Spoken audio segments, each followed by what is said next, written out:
Untuk menghindari kesalahan itu dimulai dari membaca. Saya beri sekian contoh betapa bahayanya tidak membaca. Misalnya begini, ada orang mau masuk Islam.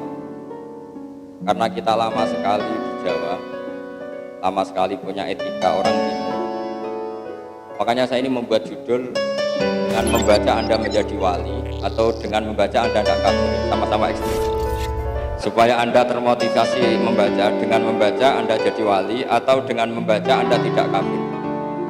Ini bukan berarti saya Wahabi, enggak, yang suka mengkafir-kafirkan, enggak.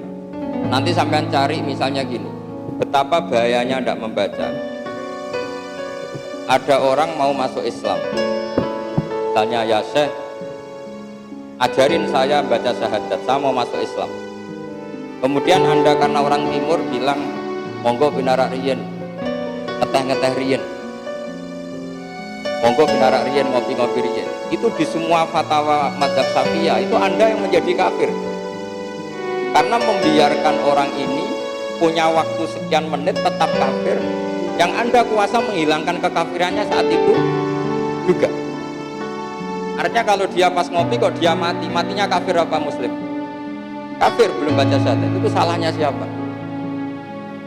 Salahnya ustadznya tadi, karena dia tidak baca kitab, sehingga tidak ada ketakutan bahwa ngajari menunda waktu itu berakibat kafir.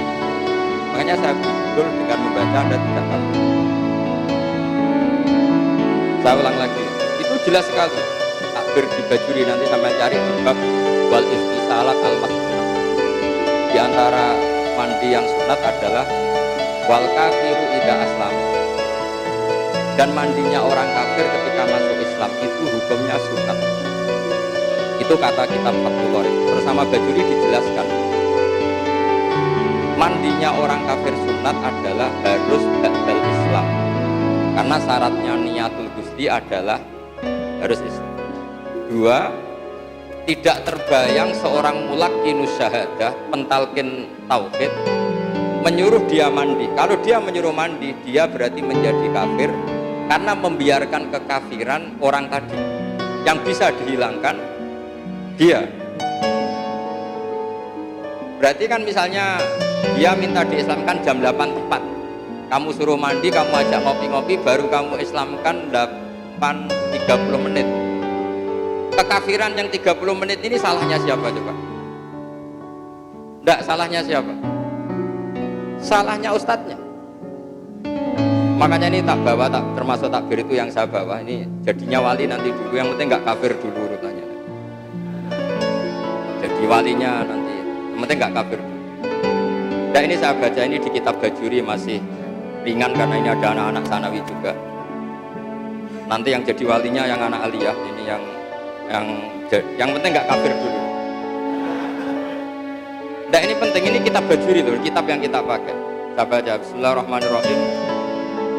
Saya baca, wal kafiru idza aslama, lakin itlaqul kafiri alaihi khina idin majazun bi'tibari makana wali annahu la sabila ila takhiril islami ba'dahu bal sarrahu bitakfiri mangqala li kafirin ja'al yuslima idhab faghtasil summa aslim.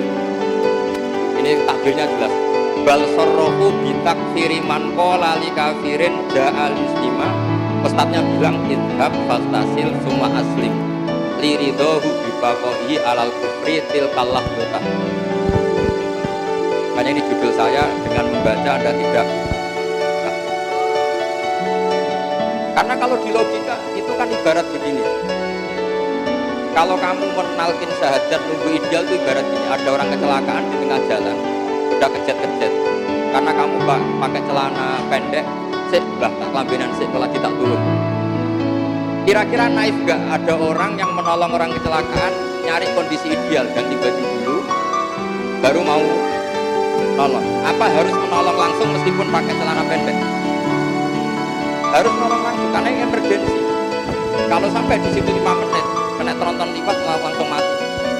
Dan itu sekarang salah Anda, karena Anda yang tahu setiap fardu kifayah itu menjadi ta'ayyana alaihi, menjadi wajib bagi yang melihat saat itu. Paham ya? Apalagi tidak sekedar kecelakaan fisik, kecelakaan akidah yang Anda bisa menghilangkan. Kenapa ditunggu sampai mandi dulu, ngopi dulu? Apalagi rokokan. Oh, malah kafir murakkab. Ini makanya judul saya dengan membaca Anda tidak kafir. Ini penting saya utarakan karena sekarang itu banyak orang baca tapi tidak menganalisis. Terus kedua, dengan membaca Anda jadi wali. Wali itu ya kelas-kelasan. Ada wali mutung, ini nanti wali-wali yang matu-matan. Ya kadang wali, kadang enggak. Ada wali yang sudah permanen. Ini yang ilmi karena bacanya banyak. Imam Ghazali pertama beliau jadi wali itu berkesimpulan bahwa orang itu untuk jadi wali harus meninggalkan dosa. Caranya jangan kumpul orang. Karena kalau kumpul orang pasti gosip, perasaan, macam-macam. Milihlah dia uzlah. Uzlah meninggalkan jadi direktur Madrasah Nizamiyah. Terus beliau hanya bawa masyhur itu, bawa benang sama jarum sama timba. Pikiran beliau ini nanti dipakai alat sholat. Ya sudah, beliau di hutan gitu. Nah ini judulnya dengan baca Anda jadi wali. Dia dengan itu beliau ngira dia jadi wali karena meninggalkan gosip, meninggalkan jagongan macam-macam. Tapi dengan demikian pula beliau tidak niru para rasul. Ciri utama rasul adalah udhu fisabilillah, disakiti karena dakwah. Ketika beliau lama sekali uzlah, dia baca Quran, Lelah pas yang dibaca itu ayat hatta idza stai'asar rusulu wa dhannu annahum qad kudzib. Ada yang sebagian qiraah qad kudzib, sama-sama sab'ah. Sehingga ketika Rasul itu sudah agak-agak putus asa dan mereka yakin kudzibu, didustakan, disalahpahami. Terus Imam Ghazali mikir, kiai kok delik jare warasatul anbiya. Nak delik sing musuhi sapa? Yang mendustakan siapa? Ora ono wong. Anane Mukjin Aladin. Sehingga dia pulang. Jadi ciri utama Rasul itu ono wong ora percaya. Makanya sekarang banyak santri yang enggak percaya itu masih mirip Rasul. Enggak miripnya karena enggak dipercayanya mergo kesuwen bodoni. Nah itu yang mereka mirip. Sebetulnya kalau sekedar enggak dipercaya itu masih sifatnya Rasul. Di antara sifatnya Rasul itu kudzibu, didustakan, enggak dipercaya. Makanya kalau sampai nanti ngiyai orang enggak yakin Anda alim, itu masih kayak Rasul. Kalau Anda alim betul, kalau Anda ada alim betul itu yang masalah. Terus ciri utama Rasul lagi itu wa'udhu fisabilillah, disakiti itu kecewa, ngempet, macam-macam. Akhirnya Imam Ghazali pulang beliau ngiyai sudah siap disakiti, disalahpahami macam-macam. Dengan membaca Anda jadi wali. Coba andaikan Imam Ghazali tetap di hutan, beliau tidak akan warasatul anbiya karena tidak mengalami kudzibu, tidak mengalami udhu fisabilillah, disakiti. Coba kalau Anda tidak baca, mungkin Anda tidak tahu itu.